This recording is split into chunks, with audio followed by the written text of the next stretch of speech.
Olá pessoal, estamos aqui mais uma vez então no Verbo Enem com dicas de matemática. Bom, nosso tema de hoje é o princípio fundamental da contagem, que é a grande base do tema análise combinatória. Bom, o que consiste o princípio de uma contagem? Nesse caso aqui, ó, a gente está contando possibilidades de escolhas. Repara que aqui seria o caso de uma pessoa que chegou e falou assim: não tenho roupa para sair hoje. Então ela tem o quê? Tem 4 vestidos que combinam com 4 tipos de calçado. Tá? O que nós podemos pensar? Se ela escolher o vestido preto, ela teria o sapato, a rasteirinha ou o chinelo de dedo, né? Pode ser aquela pantufa também, como ficar melhor. Ou aqui, o vestido branco com as 3 opções de calçado, o azul com as 3 e o verde com as 3. Então o que acontece? Para nós é mais fácil multiplicar essas possibilidades. 4 vezes 3, 12. Ao invés de eu sair contando uma por uma, eu posso simplesmente multiplicar minhas opções. Lembra que esse contexto diz o quê? Uma opção de calçado não interfere na sua opção de vestido, desde que ela escolha um tipo de vestido e um tipo de calçado. Então, tu apenas multiplica 4 vezes 3. O professor fala sobre isso com a famosa regra do E, aquela história de que E tu multiplica ou tu soma.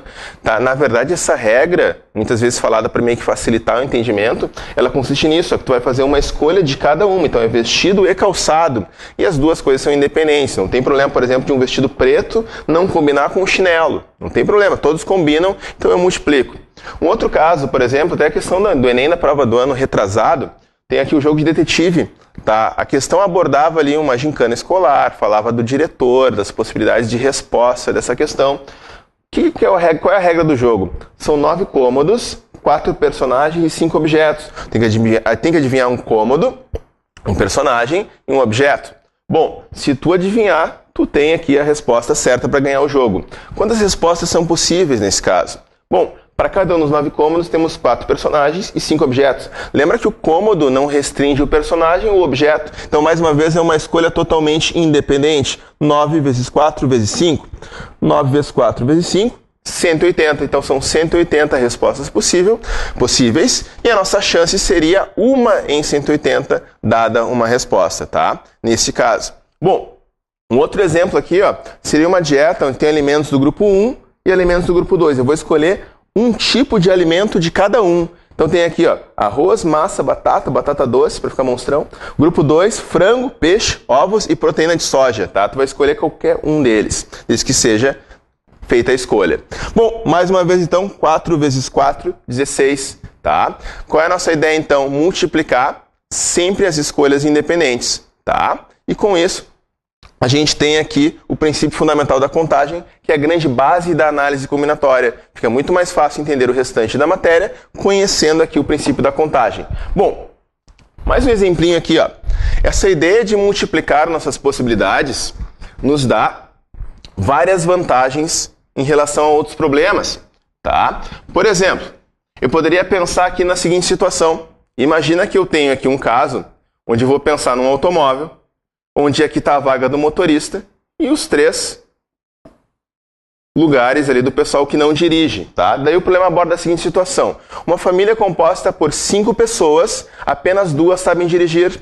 Então o que acontece? Ó, na vaga do motorista aqui, ó, eu tenho apenas 2 possibilidades de escolha, certo? Agora em compensação, lembra, são 5 pessoas na família. Uma pessoa foi escolhida já para o motorista, restam 4 pessoas. Teria aqui, ó, 4 vezes 3, vezes 2, vezes 1, possibilidades de escolha. Então, a resposta seria 2 vezes 4, vezes 3, vezes 2, vezes 1, que vai dar aqui, ó, 2 vezes 24, 48. Tá? Repara que nesse caso a nossa contagem não deixou de ser contagem, mas as opções vão diminuindo na medida que eu vou optando, tá? Nós temos um raciocínio muito interessante aqui, que é o de permutação também. Permutação significa trocar a ordem dos elementos, que ela decorre do raciocínio de contagem, tá? Temos números como esse aqui, por exemplo, 4 fatorial, que seria o 4 vezes 3 vezes 2 vezes 1, é uma forma de abreviar esse tipo de cálculo que eu fiz aqui em cima, ou até o 3 fatorial, que seria o 3 vezes 2 vezes 1, tá? 2 fatorial, que é 2 vezes 1, e esse raciocínio nos dá também a ideia de permutar elementos. Bom, pessoal, muita atenção aos enunciados do Enem que se relacionam com contagem, tá? Repara, escolhas independentes e a regra do E, que seria tu pegar uma coisa de cada uma, tá? Tu não vai excluir possibilidades, não tem ou nesse caso, tá? Que é a multiplicação. Gente, Muito obrigado e espero ter ajudado vocês. Até a próxima. Forte abraço.